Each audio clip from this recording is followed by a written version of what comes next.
Hi, my name's Sarah, and this is my sister Katie. And we just want to remind everybody that Girls like rock too. Jagged Little Pill turns 30 this year. Makes me feel old. Yeah, we actually remember when this came out. Yeah. We were pretty young, but we I still was remember. 8. Yeah. I think, I would have been 8. Sarah would have been 10. Yeah. Actually, Katie, Jagged Little Pill was released June 13th, 95. So Oh, wow. you would have been 7. I would have been 9. But I do believe that you got the album for Easter in 96. I was thinking about that last night for today's episode. I'm like, I got it as a present, and I think it was in 96. Our mother had no idea what some of the lyrics were. Oh, no. I mean, we're millennials. We just bought these CDs. Yeah. Parents didn't have a clue. They ignored the explicit content sign. Oh, did that it was... have it? Oh, no, that's even before that era. Yeah. So, I mean, a lot of that I didn't understand. I just liked the music. Yeah. Right. But yeah, Katie and I thought we'd devote an entire episode to this iconic album. I mean, it truly is iconic. It is iconic. For many reasons. Yeah. Super exciting as women who like rock music and from Canada. I was Alanis going to say, Morissette. it kind of put Canadian music on the map. It did. In the alternative rock charts in the States, which is cool. It really did. Yeah. Speaking of Alanis Morissette being Canadian, Jagged Little Pill actually wasn't Alanis Morissette's introduction into music. No. She does have music before this. If you're not from Canada, you might not know that. Because I mean, Jagged Little Pill really was her introduction internationally. Yes. On the music scene. But she has 2 full-length studio albums that were only released in Canada. Yes. And one of the singles, Too Hot.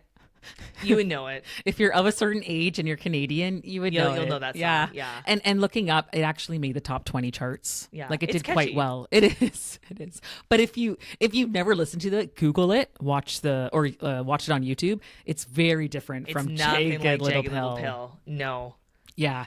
And speaking of that, actually reading up for today's episode, Alanis, I guess, did comment on her early music saying that she felt like it never really belonged to her. Mm-hmm.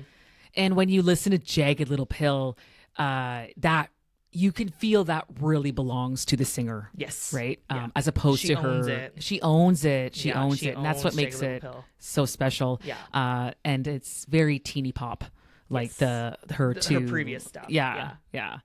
So I just thought that was something to note. If anyone's watched How I Met Your Mother, the series, all of you Americans, if you've ever watched it and you're like, I have no idea what this is referring to, the episode where Robin, they find out that she was a pop musician, then became a dark musician. Yeah, that's right. And that's the play on, Alanis Morissette, Yeah, exactly. Which more people might know because Alanis Morissette became such a huge artist. But you would think Jagged Little Pill is her debut, and it's actually not. Yep. But as a true artist, it is. Yeah. It is. And with that, it was interesting reading up on this, like, maybe you know this, but like Alanis moved, I guess, to Hollywood. Yeah, Los Angeles. Yep. And so crazy that she wrote a lot of the songs for Jagged. She was like 19. Yeah. Like, that's insane. She was 21 when this was released. And she met up with the producer, what was his name? Glenn Ballard, and recorded Jagged Little Pill in his home studio. Yeah. And I guess they had really good chemistry. Like, he gave her a lot of creative freedom. And I just thought that was really cool. Like, maybe a slightly older, I don't know how old Glenn is, but an older male working so well with a younger female and giving her this... I don't know, space to have her creative freedom. And you really feel that. I just thought that was really cool. Yeah. So obviously they worked really well together because Jagged Little Pill is amazing. Yeah. And the production is really well done. Well, and even in some of the songs on Jagged Little Pill, like Right Through You, she kind of talks in the lyrics about how when she was a pop star, she wasn't really taken seriously and just kind of well, exactly. When you think around. She was only 19 writing these lyrics, but Right Through You is a really good example of that, where already having some experience in the music industry, she probably went through a few things, and you can really feel that on the songs. And I think that really adds to the genuine delivery on Jagged Little Pill. Yeah. And I guess, I don't know if this was with Glenn, but once the album was recorded, they were turned down by quite a few record labels. Yeah. Which is kind of funny now when you think about that, because it was like massive. But Maverick took it up, and that's co-owned by Madonna. Yeah. Which I thought was cool. Now, I don't know how much of a hand Madonna had in this, but women supporting women in music, I thought that was really neat. I didn't realize Madonna co-owned Maverick. Yeah. But yeah, I remember hearing really that cool. a while back. Yeah. It is cool. Yeah. Very cool. Yeah. And I guess with the recording of this, like a lot of these songs, like they were recorded first time. Yep. Like the demo was actually part of the main recording, which is just crazy. It is crazy. Yeah, this album just so good. It's so good. It is. Every song is great. Every song is great. And with that, just a few stats in terms of commercial success of this album. It's insane. So in the US, it did eventually go 16 times platinum. 16 million records sold just in the US. Yeah. Which made Alanis Morissette the first female Canadian to score a number one in the US. Oh, wow. So she even like... so broke some barriers there. I thought Celine Dion or... Yeah, no. Wow, good for her. It went to number one on the Billboard charts 4 months after it was initially released. Okay. So a little bit later. But it stayed in the top 10 on the Billboard charts for 72 weeks. That's crazy. Crazy. Yeah. Over a year. Yeah. Almost a year and a half. Yeah. At the time, she was the youngest artist to go diamond, which I believe is 10 million in the US. Britney Spears did beat this a couple of years later with Baby One More Time. She was only 18, but okay. I thought that was very cool. Yeah. In Canada, it did go to number one. Not surprising. Course. This was absolutely massive in Canada. Canadians, we get very excited when there's an artist that internationally does well. Yeah. We're like, oh my God. If you're from a smaller country, maybe that's the case with you as well. Yeah. If you have an artist that does get some international fame. Yeah. From Canada. It's so cool too. Like she's from Ottawa. Like she's not even from Toronto or Vancouver or Montreal, like Ottawa. Yeah. Although random. Ottawa does have a lot of artsy stuff, so I guess I shouldn't be that shocked. Oh, no, no, you're right. Do you know Alanis Morissette was a twin? She know that. She has a twin brother. I knew she had two brothers. I didn't realize a twin though. Yeah, kind of interesting. Cool. So it did go on to sell 2 million copies in Canada, which is impressive because I looked up the population at the time in 95 in Canada. It was under 30 million. Oh, wow. So that's pretty good. Like a lot of people had Jagged Little Pill in their house. You said 2 million? 2 million. Wow. Like that's really good. So for every 15 people. Yeah. Someone had Jagged Little Pill in Canada. Which I believe. Oh, gosh, yeah. Yeah. And we get a lot of people in the UK listening in. Hello. Thanks for listening to the Girls Like Rock 2 podcast. It did go to number one in the UK. And in the UK, it sold 3 million copies, which that's pretty cool. Yeah, I didn't think it did that well in the UK. Yeah, it is really cool. As you mentioned, it really brought Canadian alt rock into the international scene. So very cool. Globally, it sold around 33 million copies, making it one of the highest selling international debut albums of all time, especially by a female. So I just thought, I just wanted to say all this because it's just so amazing. It is. It was nominated for 9 Grammy Awards. It won 5. And it won for Best Album of the Year and Best Rock Album of the Year. And this made Morissette the youngest winner in that category at the time. And that's really cool in 95 when men just dominated the charts a lot. Yeah. You know? Yeah. Oh, definitely. Yeah. Yeah, you think of all the amazing albums that did come out in 95. Yeah. So for this one to win. Yeah, just a solo female artist. I think that's really cool. It is really cool. Yeah, because it's there's a lot of bands where the woman is the lead singer, which is amazing. Yeah. But this one, it's like Alanis Morissette. Yep. Right? It's not a band. It's just her and her name, which as you said, is really cool. Yeah, really cool. You can see we're having a kind of a girl crush moment with this episode. Just a girl crush Canadian pride moment. I love it. Yeah. It's so awesome. It is awesome. I think with Jagged Little Pill, yes, it was super cool, solo female, alt rock. I mean, Jagged Little Pill, there is a lot of diversity in the musical delivery in her voice. Like Alanis Morissette has a really unique singing style. Yes. It's like she's kind of like walking and singing to you. Mm-hmm. I don't know if you feel that. And like that alt rock kind of like post grunge vibe too in a lot of the songs. But what's really shines with Jagged Little Pill is Alanis Morissette's, and we've talked about this, we just mentioned it, the genuine emotional delivery with the songs and her music. And what really shines, I think, on this album is the lyrics. Yeah. They're just so raw and assertive. And I was listening to an interview. It was Alanis Morissette and Olivia Rodrigo. And Olivia Rodrigo said that she finds Jagged Little Pill an inspiration for her. And you can kind of see that in her emotional delivery. So Alanis really did that. And I know there's some other artists that actually specifically mentioned Jagged Little Pill as inspiration. And that's Avril Lavigne. Yes, not surprising. She's a big Alanis fan, another Canadian female lead. Pink. Oh, I was yeah. like, that's kind of neat. That. Yeah. I can see Pink being influenced by Alanis. Yeah. And Katy Perry as well. Oh, yeah. Which I I'm can like, see that. Yeah. So, like what Alanis Morissette did was she kind of allowed this space for female artists to be assertive and raw and angry. But there's also a lot of emotional kind of depth to Jagged Little Pill. It's not just this angry white woman. No, and she's commented on that, so you ought to know that was huge, that song. Yeah. When it first came good. out, apparently, like radios, the hotlines were just constantly on fire with people asking to hear this song. Yeah. And it's an angry song. Listen to it. Yeah. So I think a lot of people were like, "Oh, another angry white chick." Yeah.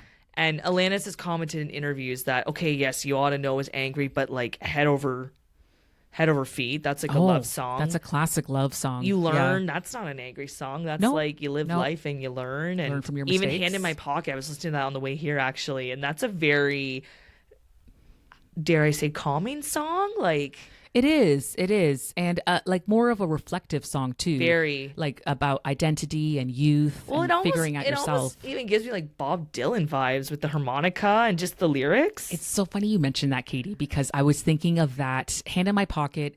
It was one of her bigger ones. Yeah. Bigger pop radio friendly ones, but still has an Alanis Morissette Chum vibe. FM 30. Chum FM 30. That's right. It was a regular on that. Oh, yeah. Series. So that video was played a lot in Canada. Yeah. And that one, she actually plays the harmonica in the video. And I just, I remember as like we were saying, we were little girls. Yeah. That just really always stuck out for me. I'm like, oh, a woman playing the harmonica. Yeah. You didn't really see that very often. Yeah. How many alternative rock artists play the harmonica? Yeah. Can you think of any? Not many. No. A woman? Yeah. Yeah. I don't know. That was very cool. And she actually did it in one of her videos. Yep. Right? Yep. So very cool. I think she used to play it live too. Yeah. She would bust it out if you watched some of her live stuff. Nice. Yeah. I can't remember when we did see her, but very cool. No, what I mean, like if you like YouTube 90s, you know, like Morissette, old. like during the Jagged Little Pill tour, I think she busted out the harmonica a lot and played it. Okay. Nice. Yeah. Do you know, random fact, you ought to know, Dave Navarro and Flea play on that. Oh, yeah. Oh, I knew okay. that. Yeah. I didn't know that. Yeah, like, cool though, eh? I just think that's really cool. Again, like men supporting women in music. Yeah. Right? I don't know how that came about. Well, everybody, if you've listened to past episodes, you know I just have a thing for Dave Navarro. I love Dave Navarro. Oh, yes, you do. Yeah. I thought that was neat. I don't just mean like, oh, I have a crush on him. I just think he's a cool No, guy. Yeah. No, he's got a way about him for sure. He does. Yeah. Dave And Navarro. he is a good musician. I love that. He does have a way about him. He does. He does. Yeah. We should talk about Jane's addiction at some point. Yeah. On this podcast. I would just do an episode on Dave Navarro. Yeah. No, that sounds good. But Flea too. Flea's really cool too. Talking about male artists supporting women, he also was really good friends with Jewel back in the day. Oh, really? Yeah. When she was like up and coming, she met Flea somehow through the music industry, and she became friends with him, and he kind of became one of her mentors. Which again, and I believe in her book, Jewel made a comment how like it was kind of cool that this rock and roll guy was like so respectful of her. And yeah, that's really cool. Yeah. I thought that was neat because it's hard to imagine it now. But when Alanis was just recording this, she was like kind of a nobody, especially in Hollywood. Oh, for sure. Yeah. Right. Yeah. So yeah, that was neat. And You Want to Know, I think that might be my favorite song on the album. Yeah. Oh yeah, the best lyrics. And when I scratch my nails down someone else's back, I hope you feel it. Yeah. I mean, it's just Yeah. And again, that space for a woman to be assertive and raw. Yeah. It was new at that time, right? And really exciting, and maybe allowed for a lot of musicians later on, such as Avril Lavigne, to be able to do that and be respected in the music industry. I have a really cool quote from Albumism that I just thought exemplifies Alanis. She kept her words raw and articulated emotions and feelings that many women had felt too ashamed to even acknowledge, let alone put out there for the whole world to hear. And with that, Katie and I are going to get into a bit of a deep dive with some of the tracks. Okay. So I think that just really introduces it really well. Yeah. The first track, All I Really Want. I was listening to Jagged Little Pill quite a bit in the last few months because I know Katie and I mentioned about doing an episode. Yeah. And I forgot. I thought You Want to Know was the first track. Oh, really? I totally forgot. It's iconic, the beginning. And then, with that harmonica and like the guitar riff. And like the 90s, like not psychedelic guitar riff, but kind of. Yeah, that kind of grungy. Yeah. And I just love how in your face it is. Oh, like, yeah. All I Really Want. Like, but saying it in not an apologetic way. No. Like, this is what I want. And here it is, and here I am. And it really sets a tone for the whole album. And if you know the history of Alanis Morissette, and you know that she started off as this little pop star who, I said, bounced around from male producer to male producer. And then this album, starting with All I Really Want, I just feel like, as you said, that really sets the tone for, like, this is my album. This is all I really want. Yes, exactly. I love how you said that. This is my album. Yeah. And as we mentioned, Dave Navarro, Flea, just in the one song, but the producer kind of like being like, yeah, this is yours. Yep. Like, you go do this, do your thing. And she did. You Want to Know. We talked about it. What more do you need to say? There's not much you need to say. It's just a kick-ass song. Yeah. Yeah. And then we have Perfect. Gets a bit slower. Kind of shows the musical diversity. Hand in My Pocket. Oh, I love Hand in My Pocket. Yeah. That might be my favorite. Oh, yeah? I didn't. Okay. As we mentioned, when this came out, we were 8, or I was 8. Yeah. You were 10. I never, like, the song was played, whatever, it was okay. I never appreciated it, but I don't know, man. As a woman in my 30s, I just appreciate, and like, like even some of the lyrics, like I'm poor. Poor, but I'm happy. I'm poor, but I'm poor, but I'm kind. Oh, yeah. Yeah. Yeah. And like, I'm young, but I'm working. Now I can't remember, but so this doesn't make myself look good. No. But I just remember thinking as an adult, like, oh, I'm tired, but I'm working. Yeah. You know, like, I don't know, just as an adult, you really get the themes, and it really, I don't know. Yeah. This album really spoke to me in my 30s. Yeah. No, I'm definitely. a little late to get on the bandwagon, but. Well, and that's the cool thing about Jagged Little Pill. If you're listening to this as maybe like a young Gen Xer or millennial, we grew up with this. Like, it stayed with us. Yeah. I remember listening to this throughout my teens, my 20s, even just like jamming to Ironic or Hand in My Pocket in your 30s. Yeah. Hand in My Pocket, I did find the melody, I did get a bit tired of it when it was out. But as you said, it was overplayed. It was played a lot. In Canada, it was played a lot. But a new appreciation for it as I got older. Definitely. And in the 90s, we didn't have the luxury of making playlists and skipping songs. It was, if it was on the radio, that's what you listened to. Yeah. Yeah, exactly. And this was played a lot. Yeah. So I understand that. But yeah, man, now it's my jam. Your jam. Yeah. Nice. Then we go into Right Through You. Oh, that's another. Oh my gosh, that's one of my faves. That might be my next favorite one after You Want to Know. Yeah. And again, like that, Alanis has a bit of a history and experience in the music industry as a teenage, attractive woman. I'm sure she dealt with a lot of BS. Oh, I'm sure. Yeah, and just musically, like, it starts off kind of acoustic and then just goes into like the harder rock, and just her singing ability really shines in this song. It's just so friggin' genuine. I love it. It's good. Yeah, yeah. And very relatable for a lot of people. Very relatable. Eh? Like, we've all been there on some level. Yeah. Forgiven. I remember Forgiven. That's the one, you know how us Catholic girls can be.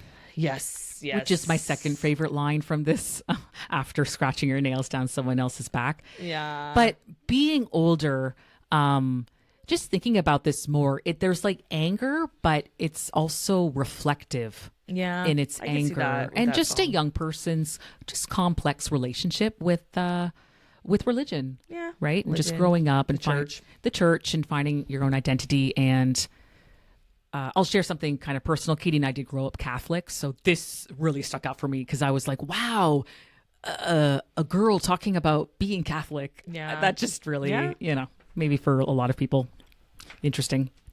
You learn. It's good, poppy. Such a good song. It is. Learning from your mistakes, which we can all, by the time you get into your later 30s, early 40s, you're like, yeah, you really do learn. Yeah, and that's kind of the silver lining of going through some stuff. You learn. I just find that, I find this song very comforting. It is. You're going through a hard time. Yeah, and it's just Alanis Morissette not necessarily being just angry. No, it's a very reflective, meditative song. It is. Yeah. It is. And this is the album title comes from this. Yeah, Jagged Little. Yeah, Swallow It Down like a jagged little pill. Head Over Feet. This is also one of my favorites off the album. That's a good one. Yeah, it's just a straight up love song, and I like it. It's because Alanis Morissette, you think of like she's assertive and raw and angry and ticked off, but no, women can also be vulnerable and softer, like women in rock, I guess, right? And I think this is just such a lovely. It is. It's a nice song. It is. Yeah. It is. And the video was just like her face. Yeah, it was a very raw video. Yeah, it was just her singing very into the camera. Yeah, which was kind of big back in the 90s. Yeah, like I just think of Tom York and the one song where he's like the water comes up. Yeah. But it just suited the song really well. I thought the video. It was so simple. Yeah. But it's lovely. Mary Jane, a slower one. Yeah. Ironic. I think Ironic is the biggest song from Jagged Little Pill. I would think this is what really put Jagged Little Pill on the map. Yeah. Ironic. People loved Ironic. Yeah, and internationally. And I get it. It's a good song. It is a good song. Ironic was played a lot. It was even played in Canada anyway, more than Hand in My Pocket. Oh, yeah. This was like, Ironic just dominated the airwaves. Dominated. And, but I never got sick of it. No. It's a good song. I don't know. I like it. But I just had to say this is her highest charted song from this album. Yeah. Although it only went to number 4 on the Billboard charts. I would have thought it would have gone to number 1. Yeah. But in Canada, it went to number 1, shockingly. Oh, gosh. Yeah. And it stayed number 1 in Canada for love our Alanis here in Canada. For 6 weeks. Yeah. Yeah. So, and then we got 2 other ones, Not the Doctor and Wake Up, both really well. I think it ends the album well. And I mean, it's just such a great album. Yeah. And quite a few singles from it. There was a lot of pocket, singles. You Learn, Head Over Feet, Ironic. Yeah. I think Perfect might have even been played on some radios. I don't know if Perfect it was an official single.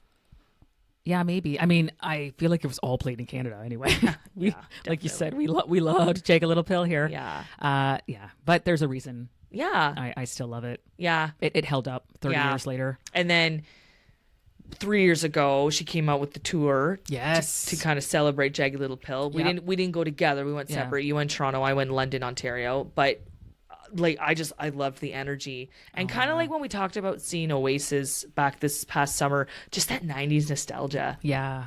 I some people maybe don't like it necessarily, but I like that nostalgia. That nostalgic. I love the 90s nostalgia. Yeah. That feeling you get. And I think in a concert, and yes, we did see Oasis this year and Alanis Morissette coming together, like this community coming together, and just really enjoying this music that we loved as a teen when music is just such a huge part of your life. Yeah. If you're listening to this podcast, perhaps that's the case for you. That was definitely for Katie and I. Yeah. Music was a huge part of our teenage years. Oh my God, huge part. And just, I don't know, I don't want to say reliving that at these shows, but especially Alanis Morissette and Oasis, not reliving, but enjoying it. I think you're reliving it as an adult. Yeah, you think? I think there's something to be said about growing up when you are like 8 and 10 to these albums and then seeing them as a real adult at 38 and 40. I don't know. I just think it's really cool to experience these songs as an adult and to really fully get it. Yeah. Along with also reminiscing about your childhood. Yeah, that's a good point. And what you just said, enjoying these bands and this music as a kid, more for the melodies, growing up, listening to these. Getting the lyrics. And especially I find Jagged Little Pill and Oasis, those two for myself, like literally growing up with these this music in our lives. Just kind of stays with you. Yeah, and what was really neat when I saw Alanis too, you didn't see the same lineup. You saw Garbage as well. I did. But I saw amazing. the Beaches. Like it was the Beaches and then Garbage and then Alanis cool. Morissette. Yeah, Sorry. no, So it was neat to see the Beaches too because they're. I would imagine they're influenced by Alanis as well. I would think so. I haven't looked it up, but wow, that's like a real female powerhouse you saw there. Yeah, because the Beaches weren't part of the Toronto lineup. No, I went to Rock the Park, which is a festival London, Ontario has in Harris Park every summer. One last thing, kind of that we haven't mentioned, which I'm kind of surprised, and may he rest in peace. But Taylor Hawkins, that was his start into the. You're right. The drummer from the Foo Fighters. Unfortunately, he passed away 2 or 3 years ago. But that was kind of his start.